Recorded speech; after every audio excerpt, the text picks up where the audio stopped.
Magigisa po muna tayo ng mga sahog, yung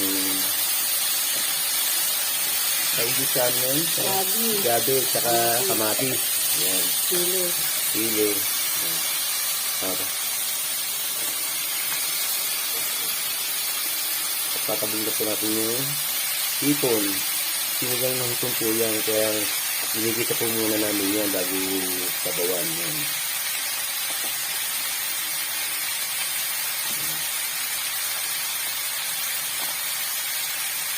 Yan, nakasulam namin. Yung isang hipon. Pero ano yan, sinigang na yan. Sinigang.